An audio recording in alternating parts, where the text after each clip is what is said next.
Wow. I come unprepared again. But anyway, it's life. I had a guitar teacher, professor in Los Angeles back in 2015, and his name was Jan Pak. He used to be electrical engineer and one of the greatest universities of the world, TUM, München, and Technical University of München in Germany. And then he pursued his dream of becoming a rock star in Los Angeles, and he was a singer of genre of rock and also a guitar teacher in Los Angeles. And he told me that when you play guitar or piano or whatever musical instruments, and you make a mistake, go to the end. Don't give up. Don't stop. So I don't have that much incentive, or there's so many things in my mind tonight. There are so many things in my mind tonight and on my mind tonight, and I don't care about the prepositions that much. Who cares? The goal of the language is communication, not become a pedantic idiot who cares about insignificant things. And what I was saying, let's get back to our business. Yeah, and I don't have that much incentive and motivation tonight, but I need to continue recording for myself. And as Albert Einstein, or I think Stephen Hawking said, that intelligence is adapting yourself to change. I uploaded this 57 minutes of video, and not so many people watched it, like 4 people, 5 people, or 3 people. I don't know. I can't pronounce 3, like 3 people. And so the other videos that was shorter had more views. So I'm gonna meet you halfway, and I'm gonna make this a short video, like about 20 minutes maybe. And first of all, I'm gonna review the things that we have learned. And second, I'm not going to get into all the bullshit problems of the first section, of the first chapter about inductive reasoning. It's going to take time. I'm going to come back later. It's like about division all the time, right? And mastering the subject. So I'm going to come back and also solve all the problems. Not the, there's a word for it. Futile one, not futile. The things, I forgot the word, the ones that's just it's completely clear how to do it, and it's going to be a waste of time. And the most difficult one, I'm going to solve it, and trivial ones, I'm not going to solve the trivial ones, I'm going to solve the difficult ones. And we're going to get to the binomial theorem and also ask some questions that we have not already answered, and still is a question. And we need to talk about life sometimes, women and these kind of things. And I don't know what life is about. I've never figured it out, and I don't think anyone figured it out. Sometimes you need to stop asking questions and just move forward with your life and be happy. That's all. Like the nonsensical song of "Be Happy," like I'm happy, like there's Pharrell Williams. I don't know, just forget about it. Happy da da da da da da da. I was listening to the, who cares, but I was listening to the masterpiece of Edith Piaf, La Foule.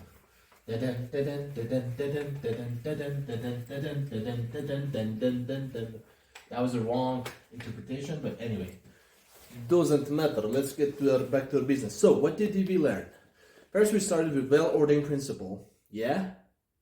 For non-empty sets of non-negative integers, as I remember, I have not prepared myself since the last session. For a non-empty set of non-negative integers, which means natural numbers, there's always a least elements. You have not proved it, but the proof, I think, is proof by contradiction. And it's intuitive also, if you listen to Blaise Pascal And second, there was Archimedean property, which is for two fixed natural numbers, a and b.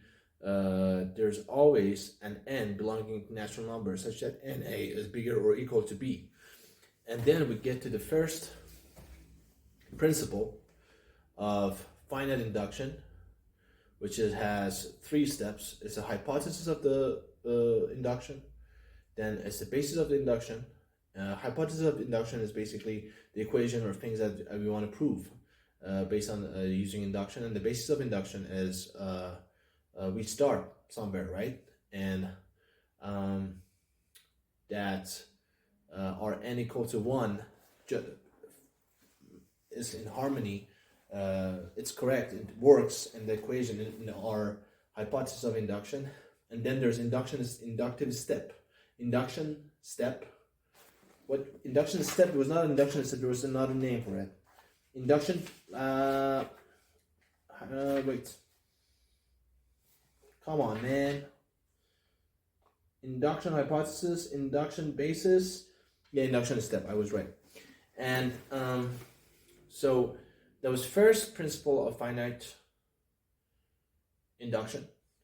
And it's basically for equations, not non-recursive equations, but there's some equations and hypotheses that's cannot be proven. Maybe it can, we can use both first and second principle. We use the second principle for example, recursive. Some recursive, I cannot say all recursive, but some recursive equations, like Lucarna. What was the name of it, for God's sake? Lacurna, Lucas sequence, for example, which leads to recursive equation. Not equation, inequality. There you go. No, yeah, equation. Yeah, I was right. So the problems, we're gonna get back to it, and I'm caring about moving forward. I care about moving forward and just not get too much into philosophy and philosophy of math and intuition, this kind of things. So the binomial theorem. What is binomial? It's the theorem. You need to understand what a theorem is. If you don't understand, go relax on the beach and have some mojito. But this is. Do you understand what factorial is? If you don't, I'm not gonna waste my time. Just search what factorial is. It's it bothers me just to define what factorial is. Okay, I'm gonna define. N factorial is n minus 1. Jesus, I used to be a great student, and right now I'm just defining factorial, for God's sake. And to 1. Okay, so nk is n factorial, k factorial, n minus k factorial. There you go. Why? What does this mean? How many options, how many possibilities there are to, do you see what I'm writing, for God's sake? Cool, okay. How many possibilities there are to choose k thing out of n? For example, I have 3 things, like an apple, banana, and an orange. And I want to choose 2 of them. How many options do I have? How many? Well, you can count, but that's going to take a million years. Literally, you can choose these 2, these 2, and these 2. So it's 3, right? 3 options. But how? Is there any other way to do it? Any other way to do it? Like what? The thing is, we say there are how many ways that we can arrange these 3 things. Forget about choosing. Just I want to arrange 3 things. How many possibilities there are? Jesus. Oh my God. There are to, okay, 10 minutes has passed. I need to be faster. I'm going to go fast. I'm going to come back get into it in the more intuitive way. So it's going to be n factorial, 3 factorial. Why? You can count. You can count because, and the first way is to count is going to be very tedious and kind of like a stupid way of doing it. The second way is just like have a theory, like a way of thinking. Be smart about it, like Chinese DeepSeek. Like, China. Yeah, my brothers and comrades. Anyway, I'm not going to get into politics. And we need to define freedom and democracy too. And what's the difference between democracy and republic? If you know what that is. And Apple. So, Apple. And the first, if I I want to put these 3 things in order. The first one has 3 possibilities. I use 1 space, so the second one is 2 possibilities because I use 1, and the third one is 1 possibility. So this is 3 factorial, n factorial on the top. Why I'm multiplying and not adding? Because you can see it's like that's how it works. Like that's it's all together. It's and like this and this and this. So it's multiplication. You can check it out. I'm gonna get into it like in a more intuitive way just to understand. Because once one of the women that I loved, she was very sophisticated, but she was not that great in math. She asked me why 1 plus 2 over 3 to 4 we do this. Why? Like we take the common denominator. Like, why do we do that? If it's like 3 over 2, this is 6. Why? And it's a beautiful question.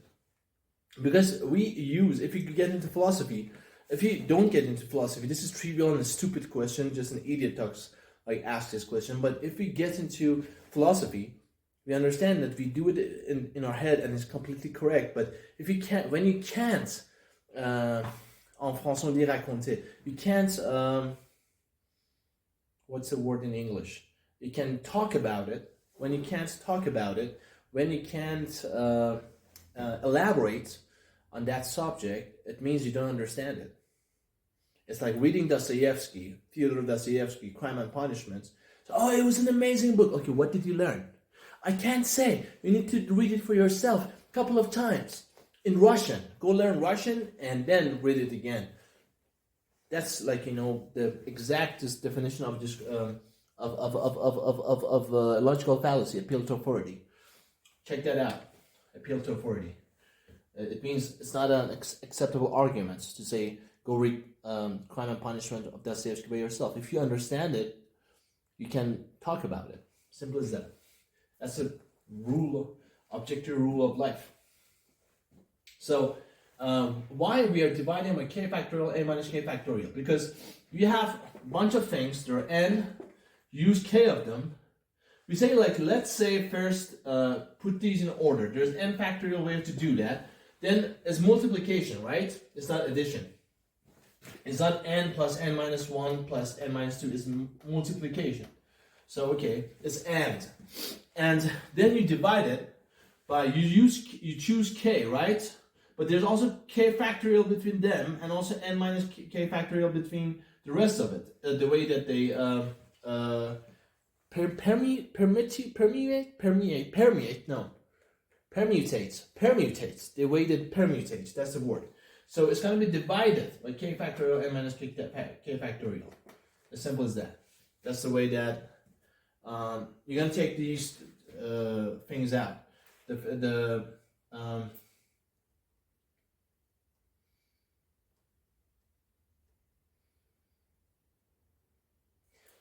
Let me repeat again. So you're going to count the number of the way that you can put them down on order is n factorial, but that's not your answer. You want to choose k, right? You choose k of them.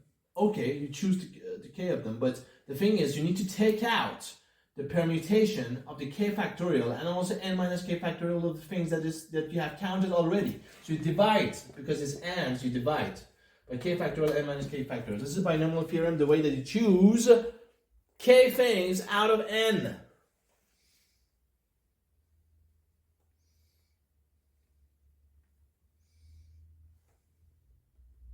Yeah, but it doesn't even talk about this. Okay, what does it mean? Jesus, what a book. Okay. And so I'm just gonna choose K, right? K things, I'm just gonna, the order of them doesn't matter. But if the order mattered, what do? I take this out. And it's gonna be n factorial over n minus k factorial. Wow, genius. Invincible. There are numerous useful identity connection binomial coefficients. One that we require is the Pascal's rule. So this is kind of crazy and not very easy to explain, because it's still sometimes I feel lost. Like, since I was 14 years old, I learned about it for the first time. And still, it's kind of crazy. Let's say Pascal's rule is nk plus n. I don't like the blue. I need to change it. I miss chalkboard and blackboard and not chalkboard. Jesus. Okay, let's go with the green. So I'm gonna embarrass myself by not knowing this, how to explain it. That mathematically, is correct, of course. And by why? Jesus, this doesn't work. 16 minutes has passed. Oh my God! Go with black, the color of love, of being sexy. And n plus 1k. So I think the explanation is easy if you're not stupid and you don't have a mediocre mind, as Albert Einstein said, the douchebag. That was a douchey thing he said, but anyway. So he was trying to explain the E equal to mc squared, or relativity, to the mass audience, and he said that for a mediocre mind, who talks like that, for Jesus? And it was Einstein, of course. He can say whatever he wants. And so we want to choose. This is n things, and there's one thing, n plus 1. We want to choose k. We can choose. There are two options. We can choose whether this k ones, this is addition, right? Or, this is or, not and. It's not multiplication, it's addition. It's addition. We can choose k things out of n, or we can choose, put this one, choose this one already, and choose k minus 1 from the rest. Simple as that. This is included or not included. If it's not included, then it's k and k, right? If it's included, then you have k minus 1 to choose out of n. That was easy. I was an idiot when I was 14. Wow. This is mathematical simplification.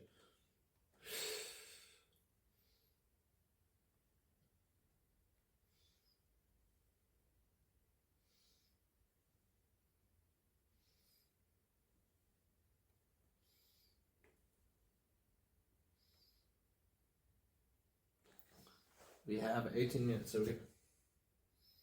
And what is a Pascal triangle? You have 1, 1, 1, 2, 1. Addition of these two, 1, 3, 1. 1, 4, 6, 4, 1. 1, 5, 10, 10, 5, 1. If I'm wrong or not, no, I'm correct. Yeah. So what does this mean? This is you have, let's start with this one.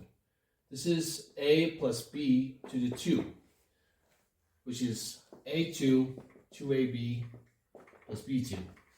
And this, the coefficients, 1, 2, 1, 1, 2, 1. Then you have a plus b to the cube of that, which is a3, 3a2b plus 3ab2 plus b3. 1, 3, 3, 1. 1, 3, 3, 1. And if you write down a plus b to the 4, it's going to be the, the coefficients 1, 4, 6, 4, 1. Why is that? Why is that? So many people thought about this.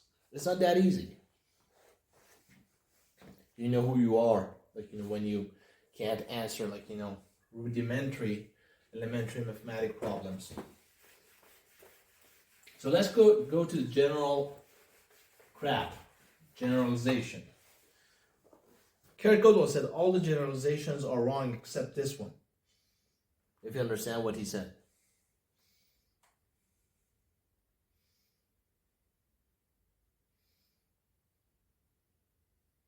Yeah, you can. This is the thing that I want to say, right? A plus B. This doesn't work, Jesus. We want to. This is general form of the.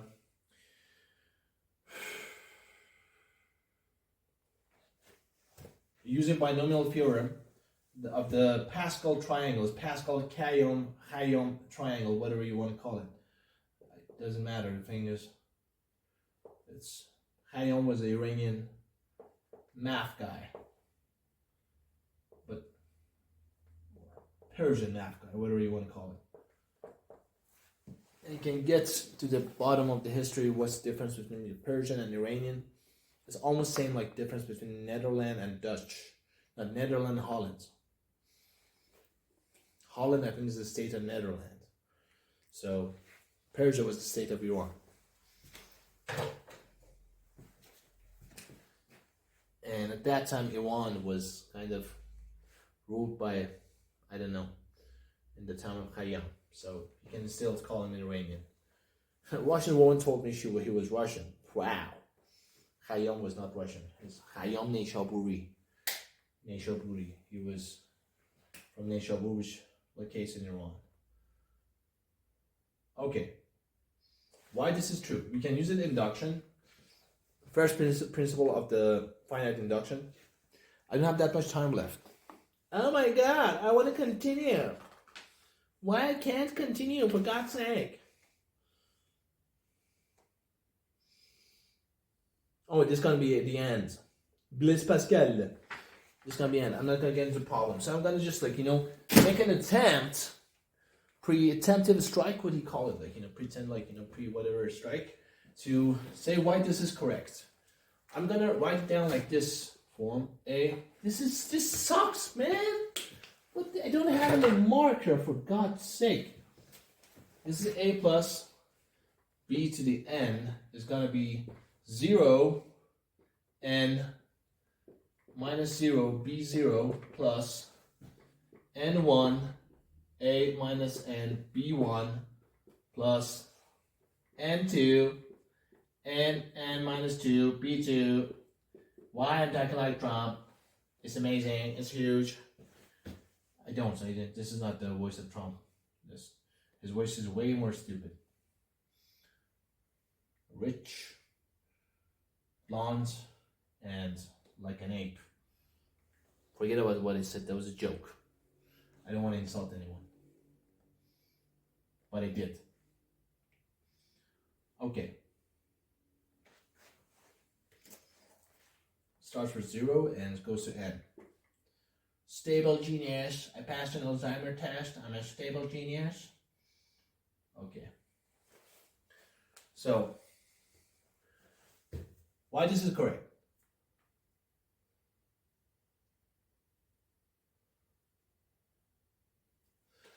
What is this? This is a plus b to the a plus b, a plus b, n times. If you want to multiply it, right, you can choose no a's from all the multiplication, no a's, which is out of this one. Which one? Sorry, no b's. We start like this. No b's, b to the 0. So we choose 0 out of n. There's n b's, right? We use 0 of them, and it's gonna be a to the n minus 0. So it's just gonna be just n a's. Or you're gonna use 1b. Which one? Which one of them? You need to choose one out of the n.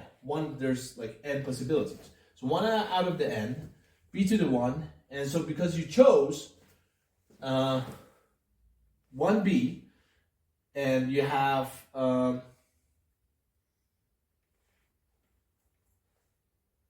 n expressions.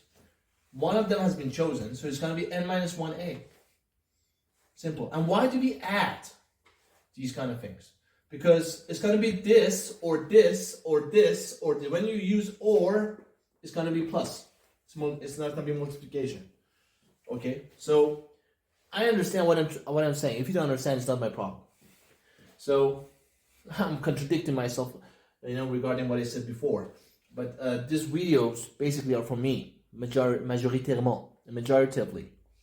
I don't know how to pronounce that in English. Anyway.